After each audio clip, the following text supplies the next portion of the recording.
of all the things in the world, of all the things that a human being can do,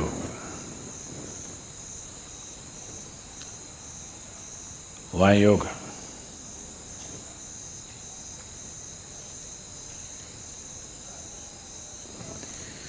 Everything that human beings can do is essentially an expression of who they are. Somebody sings a song, somebody dances, somebody writes a book, somebody paints a picture. Whatever else we do is an expression of who you are. You may be conscious of it, you may be unconscious of it, but still everything that you say, everything that you do, everything that comes out of you is essentially an expression of who you are.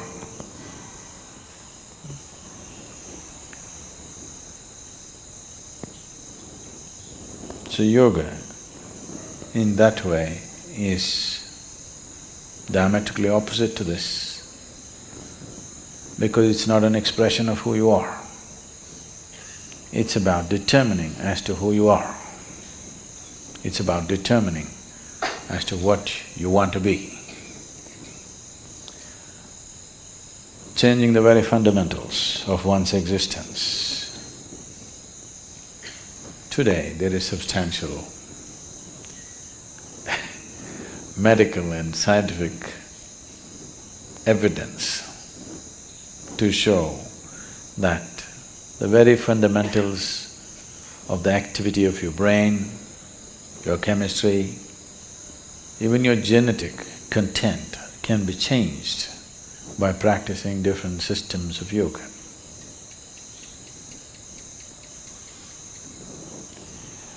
This needed no confirmation because we've always witnessed this.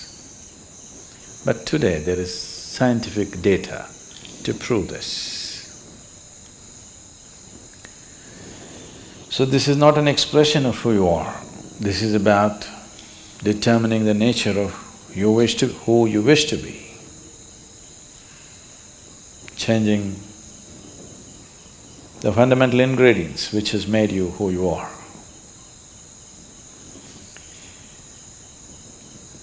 So yoga as a system needs much more involvement than any other things that any other forms of things that we do, which are merely an expression of who we are. If you find full expression through any particular activity, it may also leave you somewhat transformed. If you cook with all your heart, some transformation may happen. Yes, taking care of a cow can change your life, you know. If you sing with all your heart, some transformation may happen. If you dance with all your heart, some transformation may happen. But that is only a certain impact that is happening because of absolute involvement in a particular activity. But essentially that activity by nature is an expression of who you are. It is not determining the nature of who you are.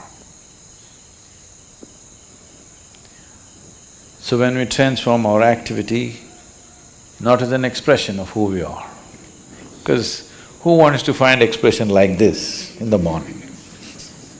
Definitely not, isn't it?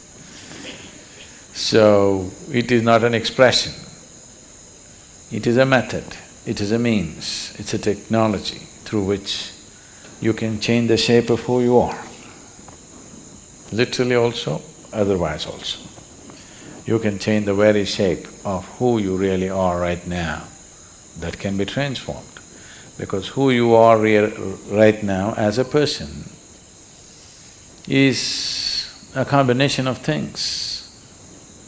genetic material, before that, the karmic substance that you carry. Because of that, you chose a certain womb, so the genetic material. And since the moment you were born, whatever kind of impressions that have gone into you in the form of variety of experiences, situations, thoughts, emotions, relationships, associations,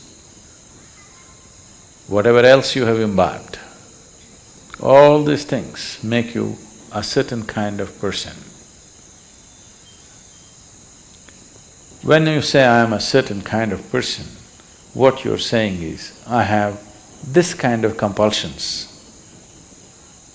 When you say, I am this kind of person, what you're saying is, this is the kind of compulsions that I identify myself with, so I am this kind of a person.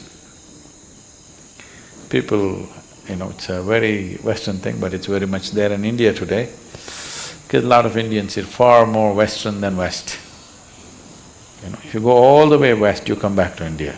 So they are much more Western than Westerners are today.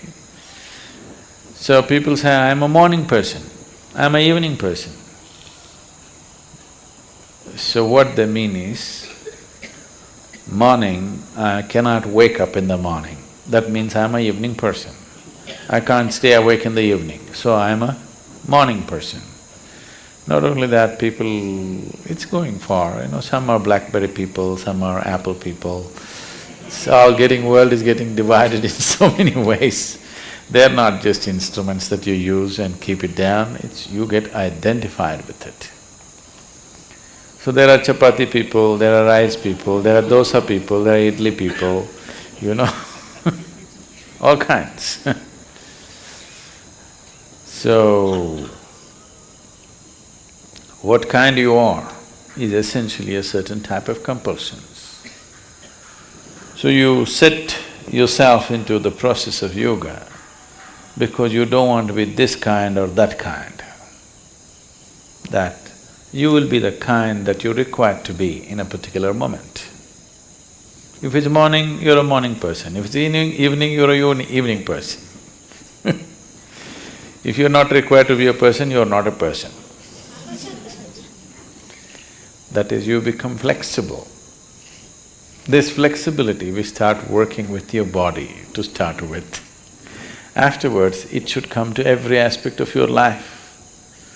Your physical structure, your psychological structure, your emotional structure, your karmic structure, everything should become flexible, that it can be whatever it is required to be. It is not stuck being this way or that way. So yoga as a process, yoga as a method, yoga as a technology, yoga as a science is essentially to break the limitations of a certain concretization that happens, which we call as personality. To evolve from being a person to a presence. If you're a person, that means you have made a shell out of yourself. You formed a shell, within that shell only you can operate. If you break this shell, you will no more be a person, but simply a presence. As life is, as God is, just a presence. If it can be encased in a shell, it becomes a person.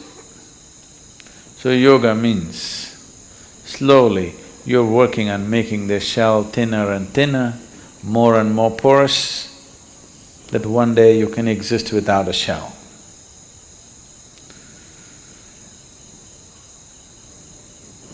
So essentially, in your experience, yoga means morning.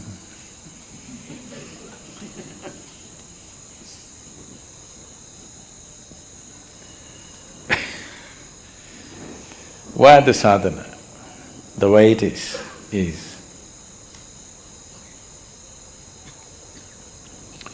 all aspects of physicality are cyclical in the universe. Planets are going around the sun, the solar system are moving, everything in the galaxy, in the cosmos is cyclical. The more and more you're identified with your physical system, the more and more cyclical you are also. Your experiences are cyclical, the process of life is cyclical. If you watch carefully enough, even the situations that you face in your life come in cycles. So yoga means, on one level, to break the cycle of life. What is a circle right now? We want to open it up and make it a straight line. Because if you're going in circles, if I say you're going in circles, what does it mean to you? You're not going anywhere. It just gives you an impression that you're going somewhere, but you're not really going anywhere, you're going through the same thing again and again. So yoga means to open up the circle and stretch it out like a straight line, that if you follow the line, you go somewhere, you're not going round and round. Nature is not going to release you so simply. You have to work at it and work at it and work at it. Otherwise, you must be happy doing the circle. A circle also can be described as a circus. If you become conscious, the whole thing looks like a circus. If you are not conscious, you can only see 3 feet in front of you, then it's all real. If you can see the whole circle of your life, suddenly it becomes like a circus. Once you realize it's a circus, you don't want to go through the circus again and again. Only if your vision is too limited, you can see only 3 feet in front of you, everything is real for you. If you open up and see the whole circle, the way you're going, it looks like a circus and definitely you don't want it to continue forever, you want to do something about it. So these cycles, these repetitive cycles of compulsiveness is coming because there are various types of memories in the system. Memories, karmic memories, information essentially means memory, isn't it? It is the foundations of information that we carry which has constructed this body the way it is. To live in it and not to be off it will not come easy. I'm not saying it's difficult, but it needs to be worked at. The sadhana is just about this. However simple the sadhana is, every day if it is worked at, slowly one can see a certain level of freedom happening within you step by step, maybe inch by inch, maybe micromillimeter by micromillimeter, but nobody can say it is not releasing you. It will slowly release you. If you want to go rapidly, a lot more to do. You don't mind going slowly, something to do.